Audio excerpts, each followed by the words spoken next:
Weather change হতে না হতেই ডাক্তারের কাছে নাম লেখাতে চলে গেলাম। আমাদের ছোট্ট সদস্য পুকুর, আমাদের বাড়ি থেকে ডাক্তারের বাড়ি প্রায় 10 কিলোমিটার, সেই জন্য বেশি দেরি না করে বাবার স্কুটি নিয়ে চলে গেলাম। অবশেষে আমরা ডাক্তারের বাড়ি পৌঁছালাম। আর এই হচ্ছে ডাক্তারের এক সৌন্দর্য বাড়ি।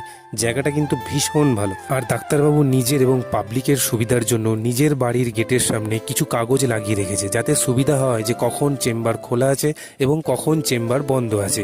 ডাক্তারবাবুর নাম কৌশিক পাত্র, আর ইনি হচ্ছেন চাইল্ড স্পেশালিস্ট। চলো তোমাদেরকে একটু ডাক্তারবাবুর পরিবেশটা ঘুরিয়ে দেখাই। এই হচ্ছে ডাক্তারবাবুর ছোট্ট বাগান, যেখানে নারকেল গাছ, লেবু গাছ, পেয়ারা গাছ, সবকিছু ধরনের গাছ এখানে রয়েছে। আমার খুবই ভালো লেগেছে বাগানটা, এবং সামনে পুকুরও রয়েছে। আর এখানে দেখো আমাদের ছোট্ট সদস্য পুকু আমার মতো কপি করে পকেটে হাত দিয়ে ঘুরে বেড়াচ্ছে, কারণ এটা আমার একটা অভ্যাস। আমি কোথাও গেলে বা বাড়িতে পকেটে হাত দিয়েই আমি সবার সাথে কথা বলি, ঘুরে বেড়াই।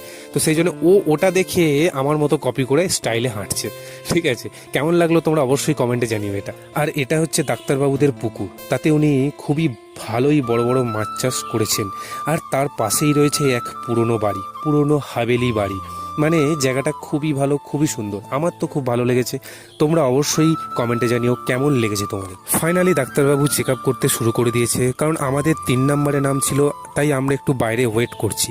আবারও বলে দিই, এই ডাক্তারবাবুর নাম কৌশিক পাত্র, আর ইনি হচ্ছে শিশুদের ডাক্তার, খুবই চাইল্ড স্পেশালিস্ট, মানে খুবই ভালো ডাক্তার। ঠিক আছে, তো আমাদের 3 নম্বরে নাম ছিল, সেই জন্য আমাদের নাম ডেকেছে। এবার আমরা ভেতরে গিয়ে চেক আপ স্টার্ট করে দিয়েছি, আর ডাক্তারবাবু এক পাতা ওষুধ লিখে দিয়েছে, আর আমি যাচ্ছি ওষুধ কিনতে। তোমরা অবশ্যই চ্যানেলটাকে সাবস্ক্রাইব অ্যান্ড ফলো করে দিও।